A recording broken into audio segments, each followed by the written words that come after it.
అందరికీ నమస్కారం మిత్రులారా. నేను మీ కొండ రాజీవ్ గాంధీని, వైఎస్ఆర్ కాంగ్రెస్ పార్టీ రాష్ట్ర అధికార ప్రతినిధి.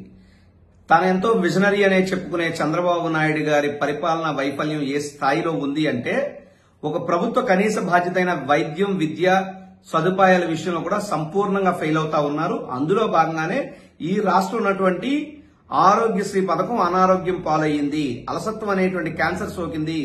బిల్లులు బకాయిలు చెల్లించకపోవడం వల్ల ఈ రాష్ట్ర వ్యాప్తంగా పేదలకు అందాల్సినటువంటి కార్పొరేట్ వైద్య సేవలు బంద్ అయ్యాయి.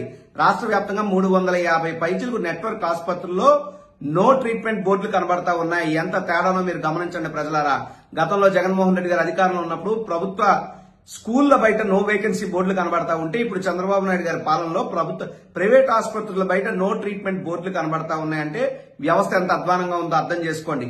గడిచినటువంటి 16 నెలల కాలంలో చంద్రబాబు నాయుడు గారి హయాంలో సుమారు 2 సార్లు అధికారికంగా ప్రైవేట్ ఆసుపత్రి వారు ఆరోగ్యశ్రీ సేవలు ఈ రాష్ట్రంలో నిలిపివేశారంటే ఎంత దౌర్భాగ్యమైనటువంటి పరిస్థితితో ఆలోచించమని కోరుతా ఉన్నా. సుమారు వారికి 3,000 కోట్ల పైన బకాయిలు పెట్టాడు ఈ చంద్రబాబు నాయుడు గారు. ప్రతి ఆసుపత్రికి కూడా 2 నుంచి 5 కోట్ల మేర బకాయిలు పడ్డాయి. ఇటువంటి పరిస్థితుల్లో మేము ఈ సేవలు కొనసాగించలేమని వాళ్ళ బోర్డులు పెట్టేసి ప్రజల ఆరోగ్యాన్ని గాలికి వదిలేసింది ఈ యొక్క కూటమి ప్రభుత్వం. గమనించాల్సింది ఏంటంటే, గతంలో జగన్మోహన్ రెడ్డి గారు అధికారంలోకి రాకముందు 14 నుంచి 19 వరకు చంద్రబాబు నాయుడు గారు ఇదే విధంగా సుమారు 700 కోట్ల రూపాయలు పెండింగ్ బకాయి బిల్లులు పెట్టి వెళ్లిపోయాడు. అందులో ఆయన బావమరిది అయినటువంటి బాలకృష్ణ గారి వారి తల్లి గారి పేరు మీద ఉన్నటువంటి బసవతారకమ్మ క్యాన్సర్ హాస్పిటల్ కూడా అనేక బకాయిలు పెడితే అవన్నీ జగన్మోహన్ రెడ్డి గారు వచ్చి క్లియర్ చేయడం జరిగింది.